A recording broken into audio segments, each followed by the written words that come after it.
All right, welcome back and thanks for joining. I am Deepak Chona with your Sportsman Analytics podcast for Week 6. Let's dive in. Starting with Kyle Pitts, we'd lean towards him playing. The numbers project about a 10% performance dip. The real concern for Pitts owners is the 20% re-injury risk that comes with an early return from a hamstring. Next, Jonathan Taylor, a true game time decision. Data does suggest that he'll play and at nearly full per play production, but also that his backups may see some extra touches. On Cooper Kupp, very likely to play. Kupp's statements suggest a mild ankle or a foot sprain. In most cases, wide receivers can play through these without a noticeable performance impact. I'd expect the typical output from Cooper Kupp. On CeeDee Lamb, this is a little more dicey. Late week additions to the injury report have relatively high rates of sitting out 1 week. Based on the Cowboys' comments, we would still lean towards Lamb playing, and if he's out there, he's a fantasy starter. But the problem is he is playing the Sunday night game, so you got to plan ahead if you have a backup available for CeeDee Lamb. On his teammate Dak Prescott, returning for Week 6 is possible, but it is far from likely. Typical quarterback return takes about 6 weeks, which for him would be Week 7, and even that is with some decrease in their grip strength. Nearly full strength and with that performance takes about 8 weeks, so we'd expect that to come after their Week 9 bye. On Russell Wilson, he's playing Week 6. The lat strain is still likely to affect his deep ball for at least another 1 to 2 weeks. This is generally, though, a short-term injury, so he could still be a solid buy low candidate for season-long owners. On Tua Tagovailoa, it looks like he's returned to practice and has just been on the borderline of clearing the concussion protocol. Expect him over the course of the next week to get back to full practice and probably for him to be back out there in Week 7. Not much performance impact is expected upon return, so overall really optimistic on Tua. On Rashod Bateman, he is out.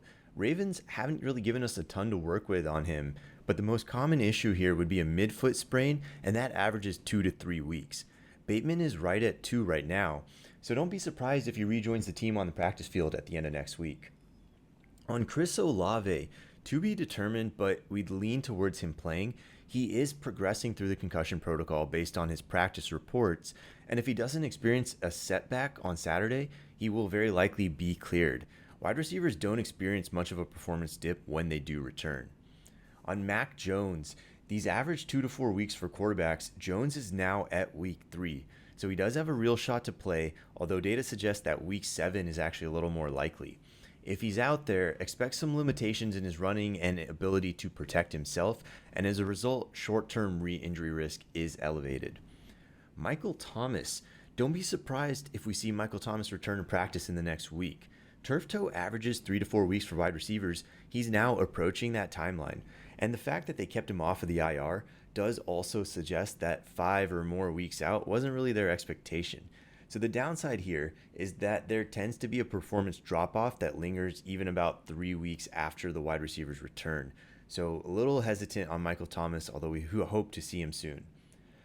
Melvin Gordon could still go either way, but we'd lean towards him playing. Gordon's a little tricky because he's got both a neck and a rib injury, but he played through something similar last week. We wouldn't, however, be surprised if Mike Boone gets some extra touches. Next up, Bengals wide receiver T. Higgins. He is a true game time decision, but we'd lean towards him sitting.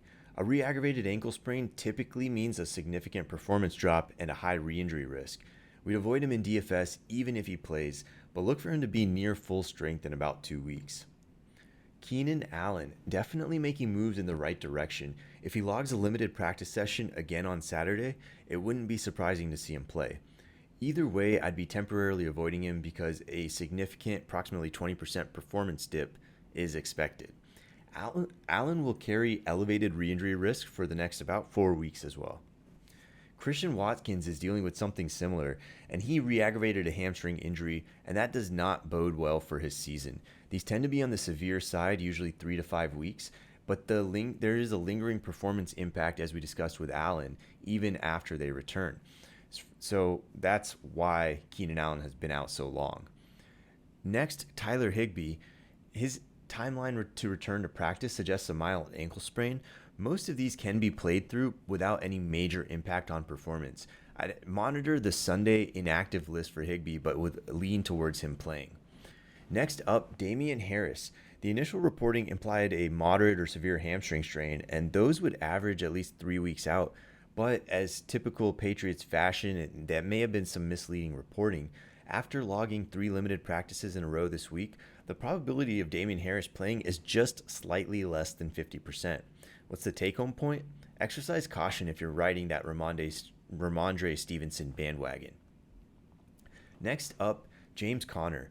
Rib injuries for running backs average 2 to 4 weeks, and performance dips tend to last until that 4th week.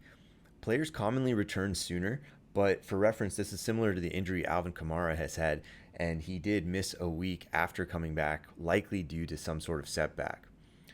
Next, Darrel Williams, James Conner's teammate, likely dealing with a moderate or severe knee sprain. These typically last at least 3 to 4 weeks. Running back performance does tend to recover in season shortly after returning.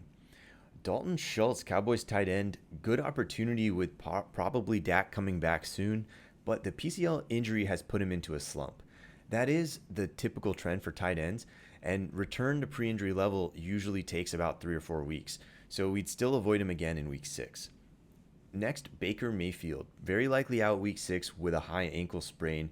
His sound's relatively mild, and quarterbacks can return as soon as 2 weeks, so he'd have a chance to play week 7, but to be determined.